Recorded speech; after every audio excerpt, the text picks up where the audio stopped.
Hi, I'm Mark. I'm the Fig Professor, and I'm here to talk today about harvesting your figs and maximizing flavor.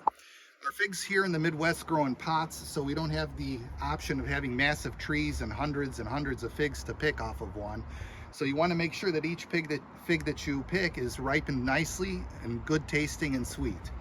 So we're in the second week of August, and for those first-time growers, if your figs haven't ripened yet, they should be ripening at any time, if not now. So as they ripen, I use organza bags to protect the figs, and here I have one covered. But with so many figs ripening at the same time and being sequential ripeners, how do you keep track? Well, I have a simple method that I use that hopefully you may find of use. I have 4 different colored organza bags, and I don't know if the video can show. I have a silver, I have a white, I have a gold, and a cream color. So one day, as the figs start turning color, so I see one here that's nice soft red, that's going to get a new organza bag. So I started with the gray. Next I'm going to use the gold one, and that will be the second day. You can use the yellow for the third, and so forth.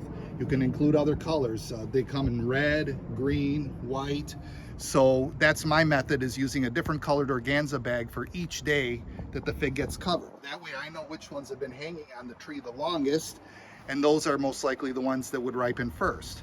But in order to get a ripe fig, you want to keep other things away from eating them. So besides the organza bag protecting the figs from birds and squirrels and other animals, ants is a big problem as the figs ripen.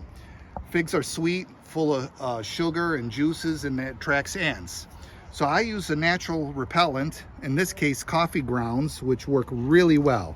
And the best thing to do is just take a small handful of grounds and sprinkle it around the pot, and that acts as a very natural repellent for the ants and keeps them from coming and eating your figs.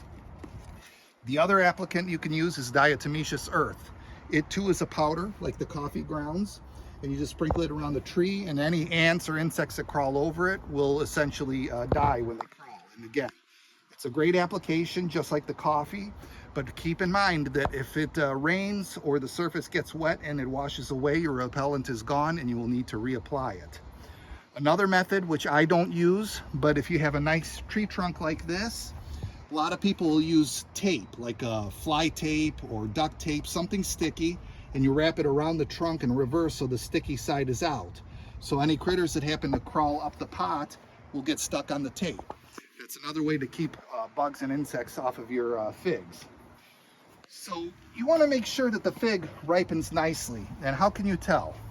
Usually I'll feel the fig through the bag, and if it's firm, that means it's not ripe. It's still too hard.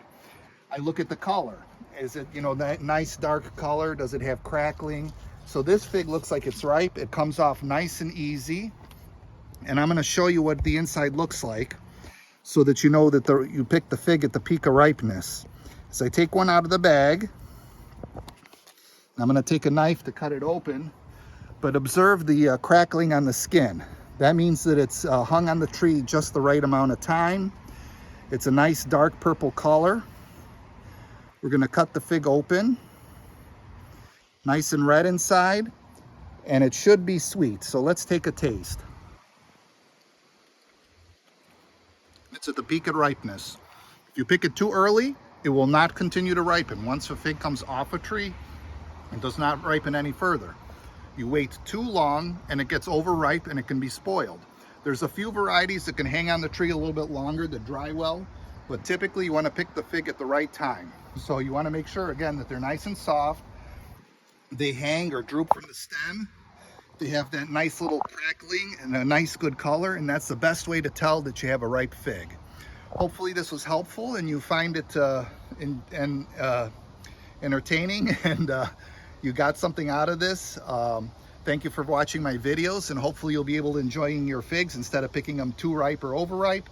Now you can at least pick them at the peak of ripeness. Enjoy the few figs that you get off of your trees. Thank you, and have a good day.